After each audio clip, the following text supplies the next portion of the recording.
असलामुअलैकुम जी।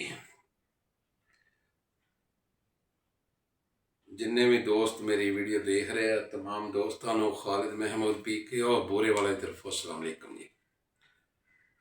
दोस्तों वीडियो तो बहुत अच्छी बनाई दी हैं, दोस्तों को मशवरा देईदा, तरीक़ेकार भी दसीदा, इन्हूं अगे भी शेयर कराया करो यार, कमेंट दे विच भी दस्या करो,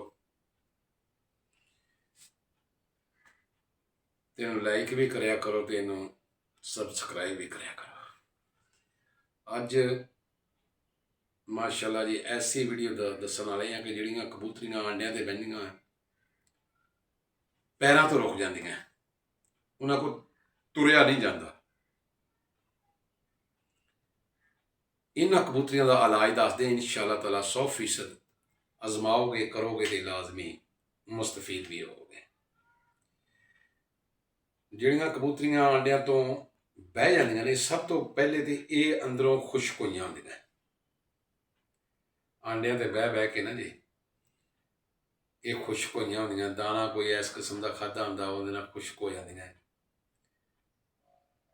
ते ये इन्हां नूं लत्तां दी कमजोरी का मसला बन जाता है। इन्हां दे अंदर चर्बी बहुत घट हुंदी है।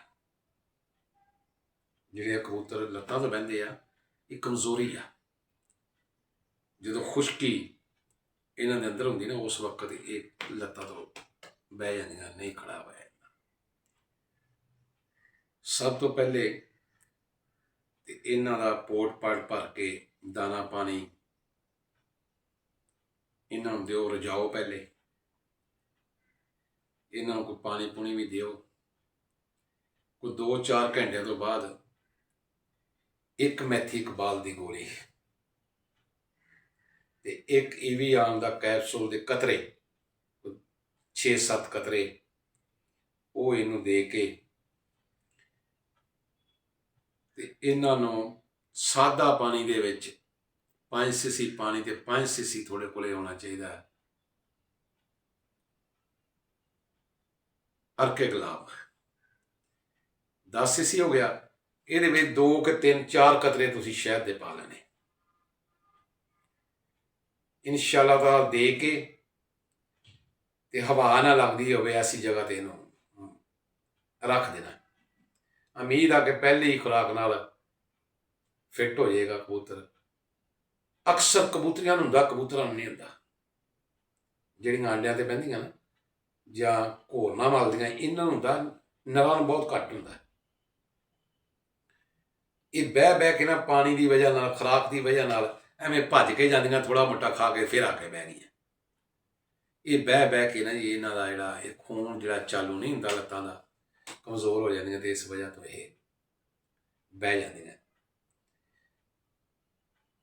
इन्हां नूं तुसीं पहली खुराक च सैट हो जाणगियां, जिन्हें तो दूसरी एक होर खुराक बना के दे देना, EVIAN कैप्सूल ते मैथी इकबाल। इंशाअल्लाह ताला शहद के कतरे लाजमी पाने 4 तो 5।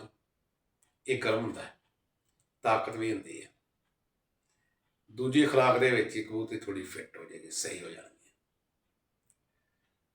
अगर किसी दोस्त को कोई अच्छा मशवरा हो यूट्यूब चैनल ते देना चाहे, वो अपना नाम दसे, असीं उहदे नाम की वीडियो बनावांगे और आजमाया हो इंशाअल्लाह ताला दोस्तों को मुस्तफीद करया करो। यार दोस्तों जिन्ने भी तुसीं दोस्त वीडियो देखते हैं, कोई थोड़े को आजमाई हुई चीज़ कबूतरां नाल अटैच हुंदी होवे वो लाजमी दस्या करो, सानू भी दसो, असीं अगे वो थोड़ा नाम लैके दसांगे फलां आदमी ने सानू ये दस्या, ये टिप दसी आ, लेकिन उन्होंने आजमाओ करो, इंशाअल्लाह ताला मुस्तफीद होवोगे।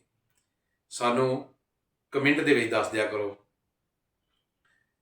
असीं भी ये दोस्तों को उस्तादा को महफिलों च बहने उठते हैं तो उत्तों सानू मिलदियां, असीं पिछों सिख के नहीं आए।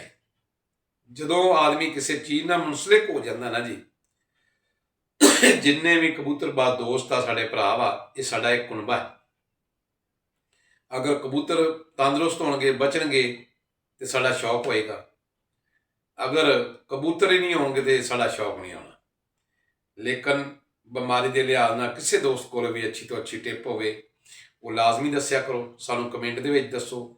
ਅਸੀਂ ਉਹਦਾ ਨਾਂ ਲੈ ਕੇ ਬਕਾਇਦਾ ਤੌਰ 'ਤੇ ਉਹਦੀ ਵੀਡੀਓ ਬਣਾਵਾਂਗੇ।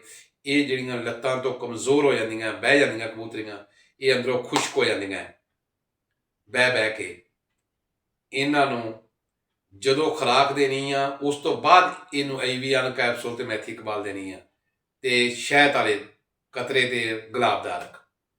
ਇਨਸ਼ਾਅੱਲਾ ਅੱਲਾ ਦੇ ਹੁਕਮ ਨਾਲ कबूतर पहली खुराक नहीं दूजी खुराक सेट हो जाएगा। खालिद महमूद पी के और बुरे वाला हम बनेंगे आप दोस्तों की आवाज़। अल्लाह हाफिज़।